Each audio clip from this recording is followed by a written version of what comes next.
துடைய பரிசுத்தமுள்ள நாமத்துக்கு மகிமை உண்டாகட்டும். இந்த உபவாச நேரத்திலுமாய் கூட ஆண்டவருடைய வார்த்தையை கொண்டு வரும்படியாக கர்த்தர் கொடுத்த மகா பெரிய கிருபைக்காக கர்த்தரை நான் ஸ்தோத்தரிக்கிறேன். கர்த்தர் நல்லவர், அவர் கிருபை என்றும் உள்ளது. இந்த நாளில் சங்கீதங்களின் புஸ்தகம் 34வது சங்கீதம் 4வது வசனம் சொல்லுகிறது, நான் கர்த்தரை தேடினேன், அவர் எனக்கு செவி கொடுத்து என்னுடைய எல்லா பயத்துக்கும் என்னை நீங்களாக்கி விட்டார் என்று சொல்லி பார்க்கிறோம். இன்னைக்கு நம்மளுடைய செய்தியின் தலைப்பே என்ன அப்படின்னு பார்த்தீங்கன்னா, கர்த்தரை தேடுகிற பிள்ளைங்களுடைய வாழ்க்கையில் ஆசீர்வாதங்களை ஆண்டவர் எவ்வளவா வைத்திருக்கிறார் அப்படிங்கிறத தான் இன்னைக்கு நம்ம பார்க்க போகிறோம். அல்லேலூயா. அப்போ கர்த்தரை தேடுகிறவர்களுக்கு கிடைக்கிற நன்மைகள் என்ன, கர்த்தரை தேடுகிறவர்களுக்கு கிடைக்கிற ஆசீர்வாதங்கள் என்ன, கர்த்தரை தேடுகிற பிள்ளைங்களுக்கு கிடைக்கிற விடுதலை எவ்வளோ, கர்த்தரை தேடுகிற பிள்ளைகளுக்கு மேன்மையான காரியங்கள் எவ்வளவு, அதுதான் முதல்ல இந்த வசனம் சொல்லுகிறது. நான் கர்த்தரை தேடினேன், அவர் எனக்கு செவி கொடுத்து என்னுடைய எல்லா பயத்துக்கும் என்னை நீங்களாக்கி விட்டார்.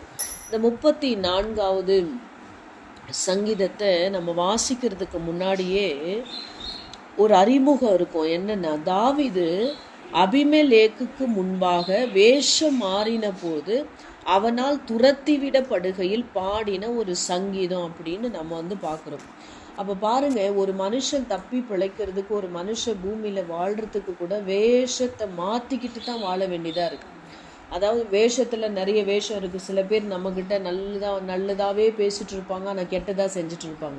சில பேர் நல்லவங்களாகவே இருப்பாங்க, ஆனால் கெட்டவங்களாகவே இருப்பாங்க. சில பேர் நம்மளுக்கு சமாதானமாக இருக்கிற மாதிரி இருக்கும், ஆனால் நம்மளுடைய மொத்த சமாதானம் இழக்கிறதுக்கு அவங்க தான் காரணம் உள்ளவங்களாக இருப்பாங்க. அப்போ நிறைய பேர் இப்படியான வேஷத்தை தரிச்சிட்டு வாழ்ந்துட்டு இருக்கிறாங்க. ஆனால் தாவீது தன்னுடைய ஜீவன் தப்பி கொள்ளும்படியாக, தன் வாழ்க்கையில் வந்த போராட்டங்கள் எல்லாம் மாறும்படியாக தன்னுடைய தோற்றத்தையும் அவன் மாற்றிக்கிறான். அவன் வேஷம் மாறினவனா மாத்திரம் இல்லை, அவன் சொல்கிறான், அந்த வேஷம் மாறின நேரத்தில் கூட அவனுக்கு ஒரு தைரியம், நான் வேஷம் மாறிட்டேன், அதனால் இந்த அபிமெலேக்கு என்னை துரத்தி வர முடியாது, என்னை கண்டுபிடிக்க முடியாது, ஏன்னா அவன் கண்டுபிடிச்சி என்னை சாகடிக்க முடியாது, இல்லை என்னை நிர்மூலப்படுத்த முடியாதுன்னு அவன் நினைக்கவே இல்லை. வேஷம் உலக பிரகாரமாக தன்னுடைய தோற்றத்தை வேஷம் மாற்றிக்கிட்டாலும், ஆனால் அவன் மட்டும் மாற்றின வேஷத்தின் மேலே நம்பிக்கை வைக்கல, தன் வாழ்க்கையை மாற்றுகிற கர்த்தர் மேலே தான், தன்னுடைய வாழ்க்கையில் ஒரு விடுதலை கொடுக்கிற கர்த்தர் மேலே தான் அவன் விசுவாசம் உள்ளவனா இந்த சங்கீதத்தை எழுதுகிற பொழுது அவன் ரொம்ப அழகாக சொல்கிறான், நான் கர்த்தரை தேடினேன், அவர் எனக்கு செவி கொடுத்தார், என் உள்ளத்துக்குள்ளே இருக்கிற எல்லா பயத்தையும் நீங்களாக்கி எல்லா பயத்துக்கும் என்னை நீங்களாக்கி விட்டார் என்று சொல்கிறத நம்ம பார்க்குறோம்.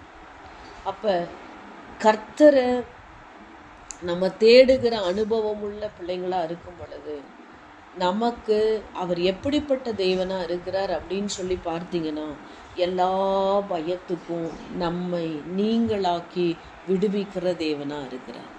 அப்போ பயத்துக்கு நம்ம இங்கே போகணும் அங்கே போகணும். இப்போது ஒரு கரண்ட், இப்போ அங்கங்கே அப்படி இருப்போம், ஒரு கரண்ட் ஆஃப் ஆகிடுது, ராத்திரி நேரத்தில் கரண்ட் ஆஃப் ஆகிட்டுதும் மம்மி எங்கே இருக்கிற, டேடி எங்கே இருக்கிற அப்படின்னு தாய் தகப்பனை தான் தேடி குழந்தைங்க ஓடும்.